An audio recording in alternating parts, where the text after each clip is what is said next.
Bismillahirrahmanirrahim. Assalamualaikum warahmatullahi wabarakatuh. Ketemu lagi bersama kami tim Yametsmat Galaksi Bekasi, bersama saya Intan Rahmatin sebagai fisioterapis.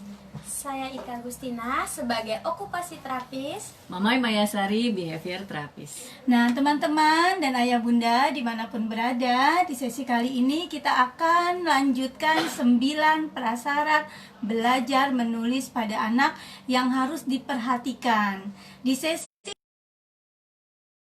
prasyarat ke-1 dan ke-2. Bahas prasyarat, ada 3 prasyarat sekaligus yang akan kita bahas, yaitu prasyarat ke-3, ke-4, dan ke-5.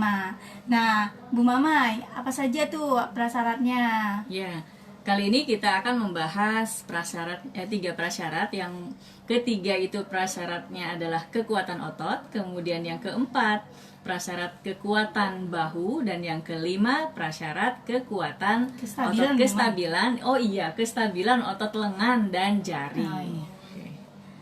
Nah, sekarang untuk yang ketiga prasyaratnya gimana, Bu Ika? Untuk prasyarat ketiga yaitu kekuatan otot. Nah, untuk menguatkan otot menulis pada anak itu bertujuan agar anak tidak mudah lelah saat menulis dan juga saat memegang pensil nih, Bintan, Bu Mai, gitu. Latihannya apa aja nih, Bintan, kira-kira? Oke, untuk latihan kekuatan otot menulis pada anak, sebelum kita melatih, kita harus memperhatikan dulu kondisi anak. Jadi pastikan saat kita ingin melatih kekuatan otot anak, otot menulis pada anak, pastikan anak dalam kondisi senang. Jadi latihannya bisa dalam bermain gitu, Bu Mai, ya Bu Ika. Nah, untuk melatih kekuatan otot menulis, latih terlebih dahulu mulai dari otot besar. Otot besar itu apa ya? Mulai dari bahu, kemudian lengan atas, ya.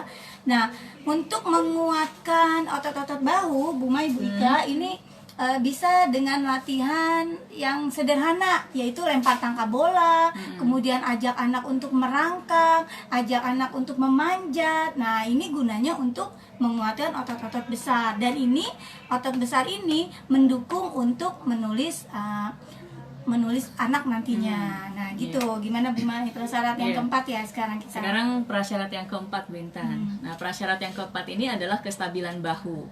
Kestabilan bahu ini itu berhubungan dengan kestabilan postur tubuh.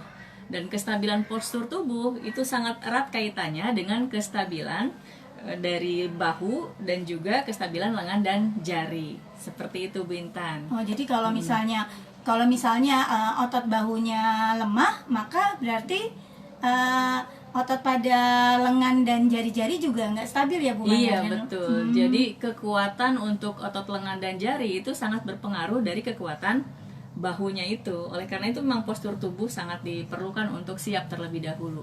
Seperti itu. Oke, betul banget nih, Bu Mai. Jika kestabilan postur anak lemah pada bagian bahu nih terutama ya, maka anak saat akan menekan pensil itu pasti akan terlalu kuat gitu. Karena anak mengawali menulis itu menggunakan otot lengan dan jari-jari gitu. Sedangkan harusnya dia menggunakan otot pada bahu gitu. Nah, ini dikarenakan, kenapa seperti itu? Dikarenakan otot bahunya lemah, sehingga saat menulis itu bahu anak tuh merasa tegang, begitu tuh, Bu Mai, Bu Intan, gitu.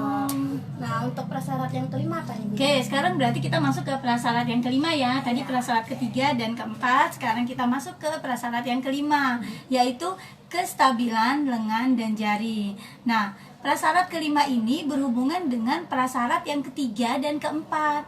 Jadi jika otot besar pada tubuh sudah kuat, maka saatnya kita melatih kekuatan otot-otot kecil, yaitu pada lengan dan jari-jari. Ada banyak aktivitas untuk melatih otot motorik halus. Ini namanya motorik halus. Jadi otot-otot kecil ya, Bu Ika ya, itu motorik halus. Nah, gimana Bu Mamai melatihnya? Sebelum melatih otot motorik halus, sebetulnya kita harus memahami terlebih dahulu, Bu Intan. Memahami kenapa sih gitu ya, kekuatan otot dan kestabilan otot itu sangat penting untuk kegiatan menulis.